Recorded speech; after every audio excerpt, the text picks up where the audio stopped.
दर्शक बंधु भत्ता टंका को नहीं पुणी आसिला बड़ खबर। मोहन सरकार पुणी थरे वृद्धि कले भत्ता टंका। तेबे विधवा महिला भत्ता टंका वृद्धि पाइछि ना नहीं आसंतु संपूर्ण खबर उपरे नजर पकाइबा। यह पूर्व जदि आपण आम चैनल रे नुआ अछंती तेबे चैनल को सब्सक्राइब करबा सहित वीडियो को लाइक करंतो। तेबे दर्शक बंधु एबे आसंतु संपूर्ण भत्ता खबर उपरे नजर पकाइबा।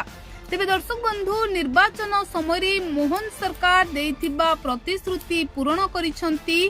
पुणी थरे भत्ता टंका वृद्धि पाइछि, जहाकु नै सारा ओडिसा रे एबे भत्ताधिकारी माने बेस खुशी अछंती। तेबे मोहन सरकार जो भत्ता टंका वृद्धि करिसंती सेतिके बेले विधवा महिला माने एवं 60 वर्षर ऊर्ध्व व्यक्ति विशेषक मनरे एक प्रश्न सृष्टि होउछि जे समस्तंको भत्ता टंका वृद्धि पाइछि ना केवल जेतिकी पूर्वरु कुहा जाउथिला जे केवल वरिष्ठ नागरिक एवं 80% भिन्नक्षम मानक भत्ता टंका वृद्धि पाइछि। एबे एहा समस्ते जानिबा को चाहुछंती। तेबे वर्तमान समय जो भली भाबरे दरदाम वृद्धि पाउछि हु होई सेही समय जने विधवा महिला 1000 टंकारे परिवार प्रतिपोषण करिबा निज जीवन जीविका तुलाइबा आदौ संभव हेउनी। तेणु विधवा महिला माने सरकार को अनुरोध करिथिले जे सेमानंको भत्ता टंका मध्य वृद्धि पाओ।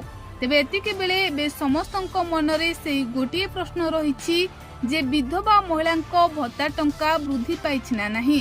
तेबे दर्शक बंधु आमे एठारे आपनको कहि रखिबाकू चाहिबो जे कैबिनेट बैठक रे 80 वर्षर ऊर्ध्व एवं 80% भिन्नक्षम मानक भत्ता टंका वृद्धि पाइछि। तेबे विधवा महिलांको भत्ता टंका केबे वृद्धि पाइबो ताहा तो समय कहिबो। हेले किंतु दर्शक बंधु जदि विधवा महिलांको भत्ता टंका मोहन सरकार वृद्धि करंती तेबे आपण माने केते खुशी हेबे आमको कमेंट माध्यम रे आपणको मतामत लेखि निहाती जणांतो।